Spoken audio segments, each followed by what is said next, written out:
Hi guys, you're on the English with Panda channel. Today we will review methods of teaching or learning reading in English. Out of all learning activities, reading is probably the most important, or at least that's what traditional teachers like to say. When I searched for information on this, I found that every method offered online is called unique.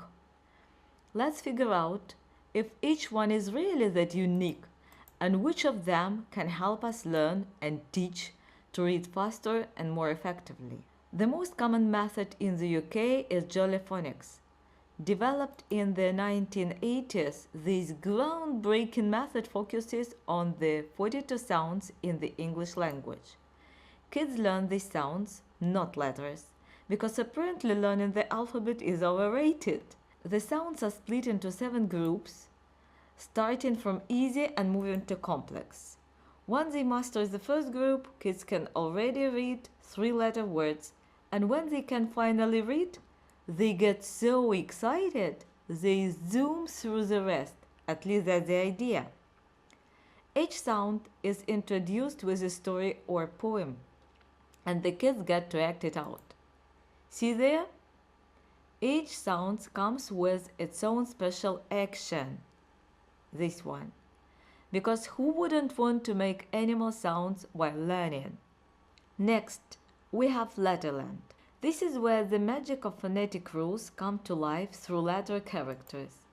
Each letter has its own story, personality, and quirks. It's like a daytime soap opera, a sitcom, but for letters.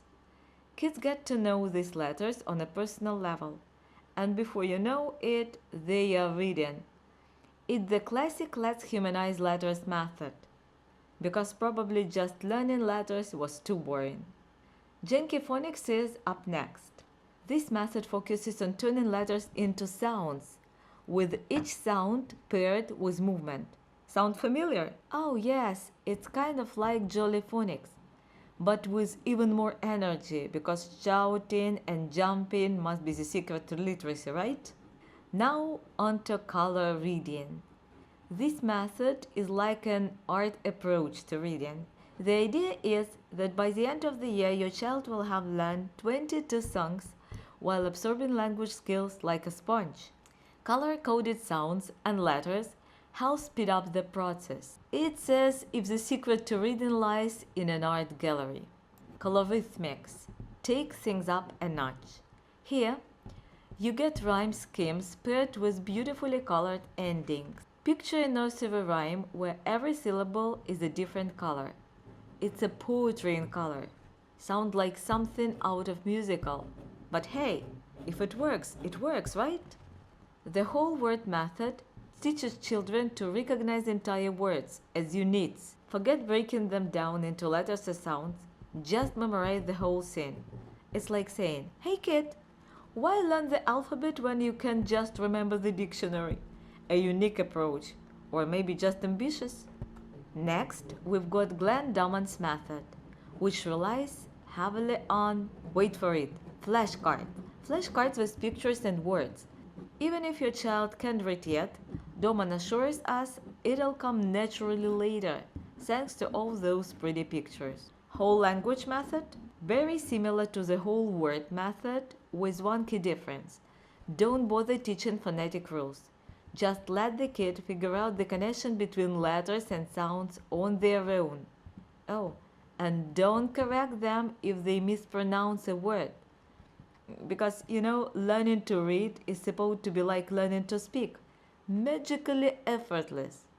If you didn't know, now you do. Children are apparently born reading geniuses. The Pitman alphabet method expands the English alphabet into a whopping 44 letters. Yes, because why use fewer letters when you can have more? Each letter corresponds to one sound, and words are read exactly as they are written. Capital letters, just larger versions of the lowercase. As kids get better at reading, the alphabet magically shrinks back to the regular one. Genius, right? Morse method. Oh, where do we even begin? This method revolves around the use of a special typewriter. Yes, you heard that right. First, children are taught letters and sounds using a computer with specialized software. The computer does all the talking, pronouncing the sounds and names of symbols. Once the child has mastered the alphabet, punctuation, and numbers, because clearly kids need to know those from the get go, the computer shows them letters on the screen and they type them in.